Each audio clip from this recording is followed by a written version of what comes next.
नमस्कार. श्री स्वामी समर्थ. अखंड ज्योती म्हणजे दिवा सतत तेवत ठेवणे आणि विझू न देणे. नवरात्रीमध्ये 9 दिवस सतत 24 तास देवीसमोर दिवा लावला जातो. त्याचबरोबर ही ज्योत विझवणे अशुभ मानले जाते.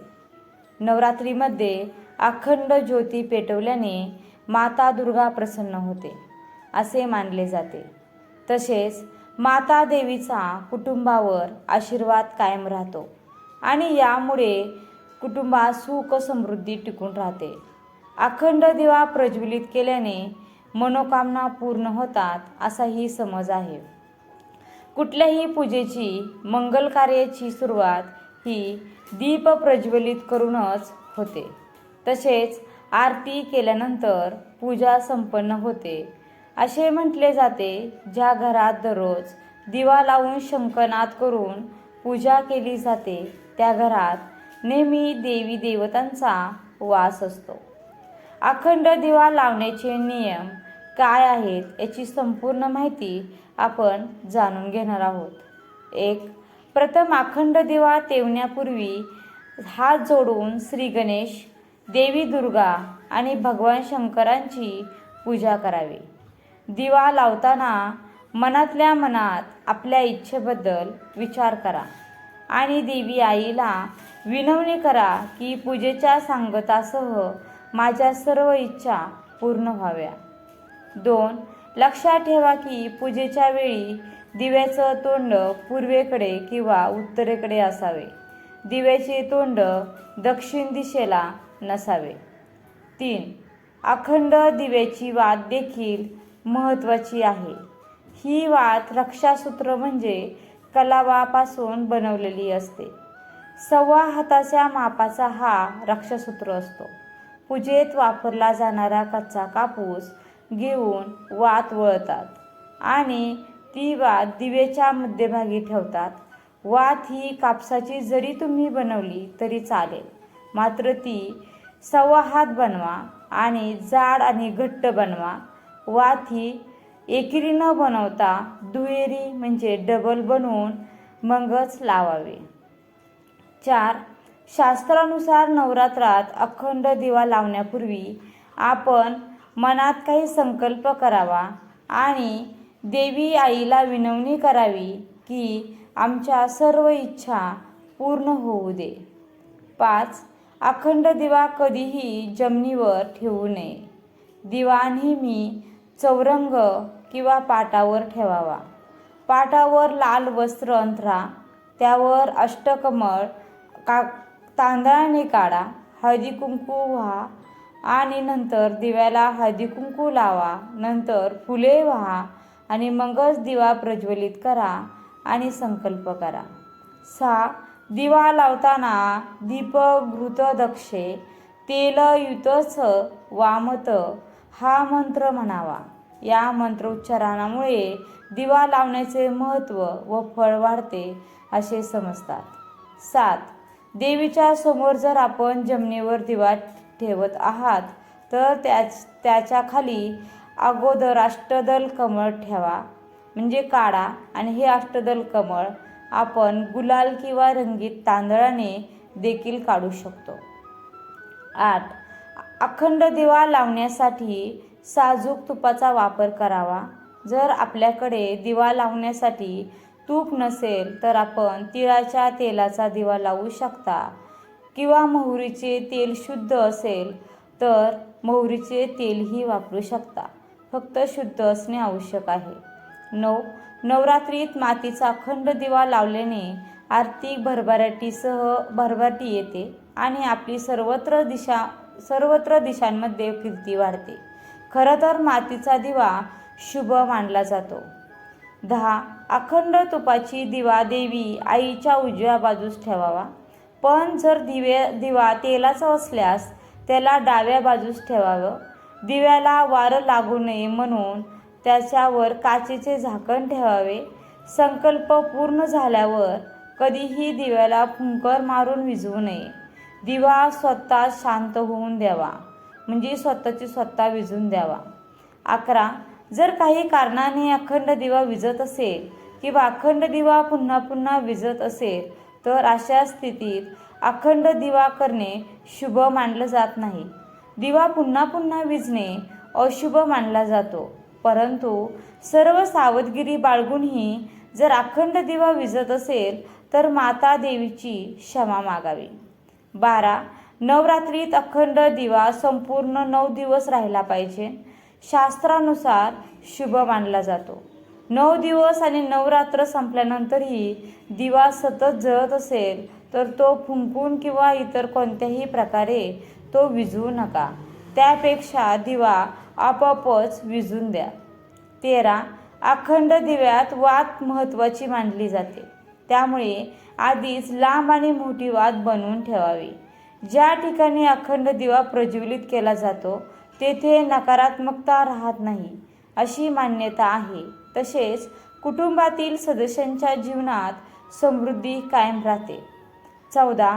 गाईच्या तुपात अखंड ज्योती पेटवल्याने घरातील वातावरण जंतुमुक्त होतात आणि नकारात्मकता दूर राहते. तसेच घरातील वातावरण शुद्ध राहते. तसे मोहरीच्या तेलात अखंड दिवा लावल्यास घरात सुख समृद्धी येते. तसेच पितरही शांत राहतात. मात्र हे तेल शुद्ध असावं. तुपाची अखंड ज्योत असल्यास ती देवीच्या उजव्या बाजूला ठेवावी. दिव्यात मोहरीचं तेल टाकले असेल तर ते डाव्या बाजूला ठेवावे. 15. नवरात्रीत देवघरात अखंड दीप प्रज्वलित करताना घरातील वातावरणही सात्विक राहील याची दक्षता घेतली पाहिजे. देवीची उपासना करताना मांसाहार वर्ज्य करावा. मद्यपानही करू नये. घरात कोणतीही अपवित्र गोष्ट ठेवू नये. ब्रह्मचार्याचं पालन करावं. 16. दिव्याची ज्योत हवेने मालवू नये यासाठी काचेचं झाकण दिव्यावर ठेवू शकता. काही कारणाने दिवा मालवला तर देव्हाऱ्यातील दुसऱ्या दिव्यानं त्याला पुन्हा प्रज्वलित करावं. अखंड दुसऱ्या दिव्यानं त्याला पुन्हा प्रज्वलित करावं. अखंड तेवणारा दिवा हे देवीचं रूप असतो आणि त्यामुळे घरात या काळात घर बंद करून जाऊ नये असं मानतात. तसेच दिवा ठेवण्याची जागा स्वच्छ व टापटीप असावी. 17. घरातील शौचालय बाथरूमजवळ घट स्थापन करू नये. घट स्थापनेपासून 9 दिवस देवीची आराधना केली जाते. देवीच्या विविध रूपांची पूजा केली जाते आणि म्हणून अखंड तेवणाऱ्या ज्योतीला नवरात्रीत विशेष महत्त्व आहे. 18. नवरात्रीत दिवा तेवत ठेवल्याने घरात सौख्य आणि शांतता बनून राहते आणि सर्व कार्य पूर्ण व सिद्ध होतात. म्हणून नवरात्रीच्या पहिल्या दिवशीच संकल्प घेऊन अखंड दिवा लावावा आणि त्याचे नियमानं संरक्षणही करावे. 19. अखंड दिवा लावल्यानंतर नवरत्नात म्हणजेच घटस्थापनेत 9 दिवस दिवा दुसऱ्या जागेवरती हलवता येत नाही. अखंड दिव्याची उष्णता दिव्यापासून सुमारे 4 बोटे जाणवली पाहिजे. म्हणजे अशा योग्य प्रकारची वात असावी. खूप बारीक पण नसावी आणि खूप मोठी पण नसावी. असा दिवा भाग्याचं सूचक असतो. तसेच दिव्याची वात सोनेरी असावी ज्यामुळे आपल्या जीवनात धन धान्य अफाट मिळतं आणि व्यवसायात प्रगतीही होते. 20. दिव्यात पुन्हा वात बदलू नये. दिव्याने दिवा लावणं देखील अशुभ मानले जाते आणि असे केल्याने आजारात वाढ होते आणि मंगल कार्यातही अडथळा येतो. 21. अखंड ज्योत सांभाळायची आहे आणि म्हणून लक्षात ठेवा की स्नान करून शुद्ध झाल्यावर अखंड ज्योतीत तूप तेल टाकत राहावे. अखंड ज्योतीला कधीही घाणेरड्या हाताने स्पर्श करू नये. अखंड ज्योती लावण्यासाठी वापरलेला दिवा किंवा तुटलेला दिवा वापरू नये. अखंड दिव्याची वात ही अखंड ज्योतीसाठी योग्य असायला हवी. 22. अखंड ज्योत तांदूळाने भरलेल्या ताटात असावी. देवीजवळ जमिनीवर नाही तर तांदळाने भरलेल्या ताटात अखंड ज्योत ठेवली जाते. किंवा पाटावर अखंड ज्योत लावणार असाल तर पाठावर लाल वस्त्र अंथरून त्यावर तांदळाने अष्टकमळ काढून मग त्यावर अखंड ज्योत लावावी. अखंड ज्योत जमिनीवर कधीच ठेवली जात नाही. 23. नवरात्रात तुपाचा आणि मोहरीचा तेलाचा अखंड दिवा लावल्याने सर्व शुभ कार्य सिद्ध होतात.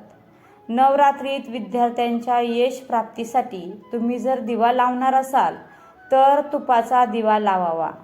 जर आपल्याला काही वास्तुदोष असल्यास त्याला दूर करण्यासाठी वास्तुदोषाच्या ठिकाणी तिळाच्या तेलाचा दिवा लावावा.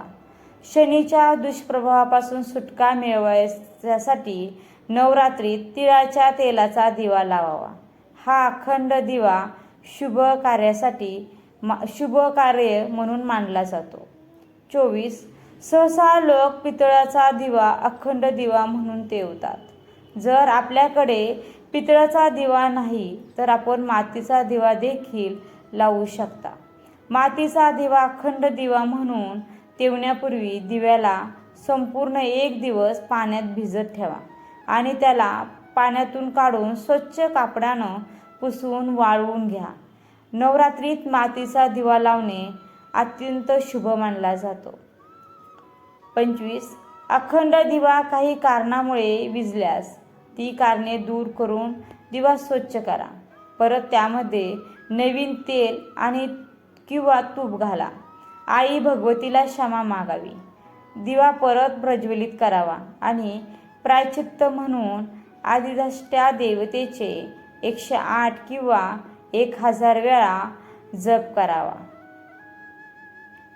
माझ्या मते तुम्ही कलावापासून वात न बनवता कापसापासून बनवा. कारण कलावा हलक्या क्वालिटीचा असेल तर त्यातून काळी काजळी तयार होण्याची जास्त शक्यता असते. जर काही कारणास्तव तुम्ही तुमच्या घरात अखंड ज्योत लावू शकत नसाल तर तुम्ही तुमच्या नावाने असलेल्या अखंड ज्योतीचे साहित्य एखाद्या मंदिरात दान करावे. धन्यवाद. श्री स्वामी समर्थ. मैत्रिणींनो, व्हिडिओ कसा वाटला? व्हिडिओला लाईक, शेअर आणि सबस्क्राईब करायला विसरू नका.